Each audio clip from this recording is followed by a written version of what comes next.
Nous allons passer maintenant au grand débat. Il nous reste un bon quart d'heure donc pour aborder le rôle des professionnels de la formation et du conseil dans l'accompagnement des entreprises aux nouvelles façons de former, à FEST plus formation à distance, que nous allons relever un petit peu toutes les questions et puis que les conférenciers puissent également intervenir lors de ce débat pour pouvoir répondre et puis aborder aussi des points qu'on n'a pas développés lors de cette journée. J'aurais souhaité que Frédéric Labussière et Rémi Magne puissent intervenir aussi sur une pratique qui est quand même intéressante, puisque tous les deux, notamment Frédéric Labussière, a quand même créé au moment du premier confinement, en un week-end, StartKit, une plateforme e-learning qui a permis quand même à des milliers de consultants, à des entreprises de trouver des solutions pour pouvoir remplacer les formations en présentiel en formation à distance. Donc, je pense que Frédéric pourrait aborder peut-être un petit peu sa réflexion par rapport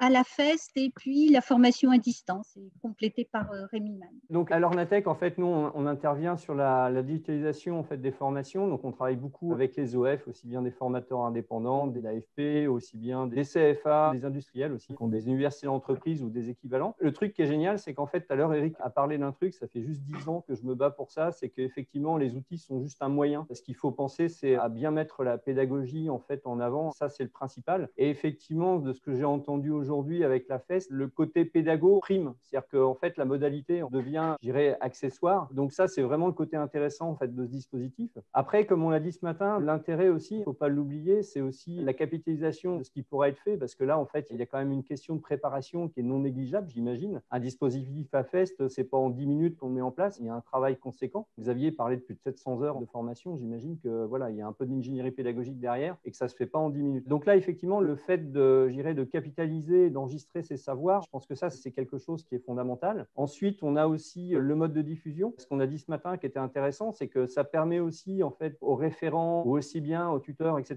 de travailler à distance. On n'est pas forcément en présentiel en permanence. Et pour des personnes qui auraient besoin de se former et qui ne sont pas dans l'entreprise en permanence, c'est quand même le côté intéressant. Comme on l'a dit tout à l'heure, il y a plein d'outils, il y a des modalités en fait, dans tous les sens. Donc, il faut juste trouver la bonne, la mieux adaptée. Souvent, en fait, il faut regarder juste l'apprenant, comment il travaille, ce qu'il souhaite et le type de formation qu'on fait. Quand on est sur des savoirs, ça, il n'y a pas de problème, c'est du 100%. Savoir-faire, ça va dépendre des domaines. Et puis, savoir-être, moi, je reste un petit peu quand même depuis plus de 10 ans, un petit peu sceptique au fait qu'on peut passer ça à distance. Par contre, on peut sensibiliser. C'est au minimum syndical, c'est de préparer en fait pour des interventions présentielles. Donc oui, la FEST, pour moi, c'est un dispositif qui est super intéressant parce qu'il sort en fait, je dirais, à la fois du cadre de la formation classique. C'est aussi quelque chose que je pense bon nombre d'entre vous ont déjà mené en entreprise au cours du temps.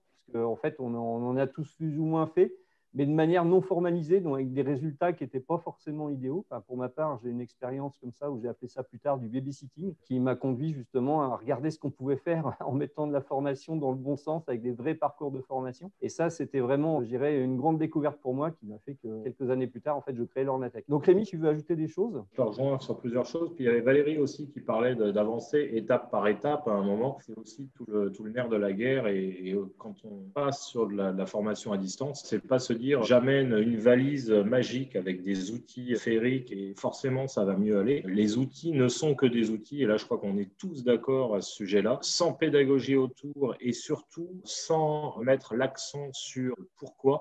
C'est-à-dire pourquoi tel outil plutôt qu'un autre, pourquoi aborder la formation de telle manière plutôt que d'une autre. C'est l'apprenant qui est le point essentiel de toute notre réflexion. Et on le voit sur les organismes avec qui on travaille, on parlait tout à l'heure que certains ont du mal à s'y mettre et puis d'autres sont plus dans le côté précurseur, voire curieux, voire désireux d'avancer. Eh bien, pour tous ceux qui ont envie d'aller plus loin, tous finissent très rapidement à converger ou à reprendre un chemin finalement qui était peut-être un peu mis de côté à un moment donné, c'est celui de se concentrer sur l'apprenant et pourquoi on met en place telle ou telle action. Et si on oriente tout ça de cette manière-là, on est sûr que les choses se passent super bien. La dernière chose aussi, c'est que moi, je vois sur des clients que j'accompagne au sein d'entreprises, puisque moi, j'accompagne beaucoup dans la digitalisation des pratiques pour développer un petit peu tout le business ou l'organisation en interne, c'est ne pas tenter de mettre plusieurs outils ou plusieurs façons de faire en même temps. Et c'est là où je rejoins ce que disait Valérie tout à l'heure.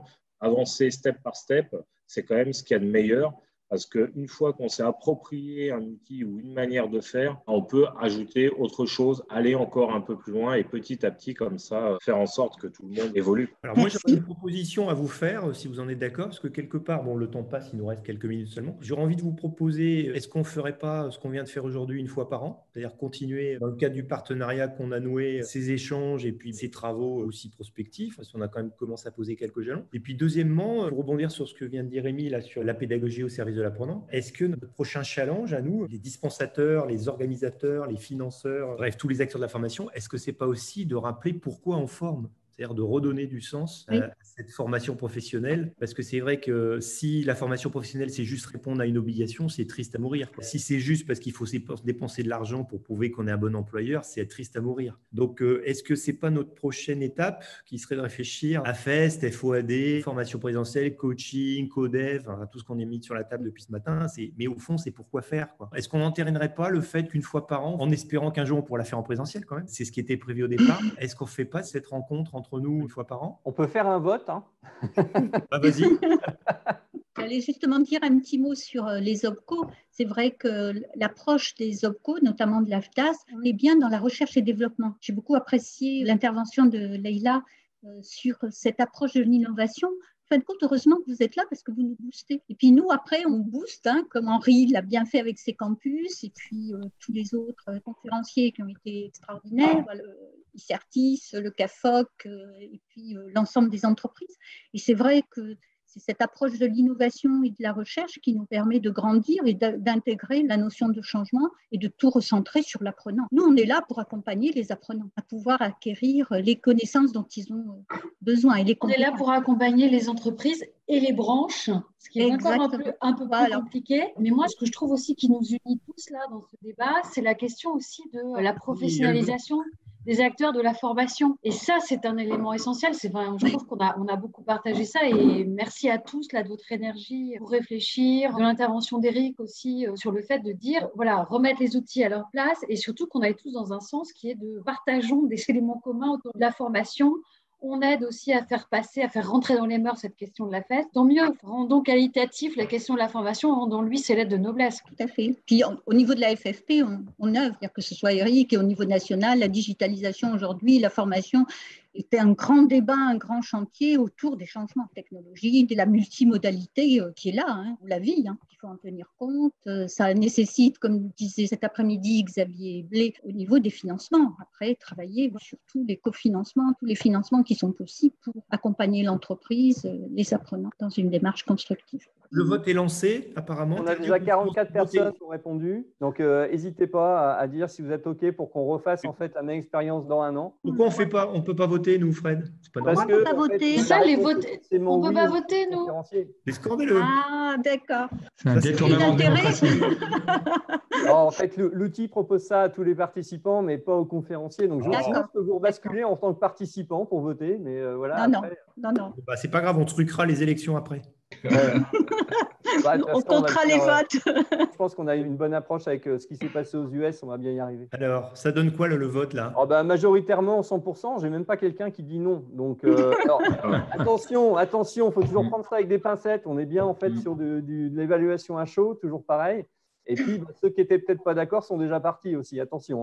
Ils ont voté avec leurs pieds, comme on dit. Bon, super, merci beaucoup pour ce vote instantané, Fred. Merci aussi pour ton soutien et puis sur Rémi là, sur l'aspect organisation, logistique et tout, parce que franchement, c'est d'aller.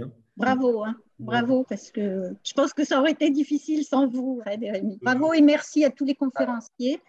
Merci. Même si on maîtrise la pédagogie, on essaye de maîtriser quand même les outils un minimum, donc c'est bien. Oui, heureusement, un petit peu. C'est ça. Ok, donc à l'an prochain alors. Donc on vous enverra le support, vous aurez aussi l'enregistrement qui va être retravaillé. Encore merci infiniment pour votre participation et à l'année prochaine. Et puis dans les jours à venir pour des réunions, des mails, des coups de fil. Bon courage, bonne continuation. Bonne fin de journée. Merci. Bonne commodalité à FEST. Merci à nos auditeurs. Merci beaucoup de votre invitation. Merci. Et en attendant l'année prochaine, gardons le contact. LinkedIn existe et ça permet aussi d'échanger, de partager, pas de problème, Rémi. de développer nos compétences. Vive le digital.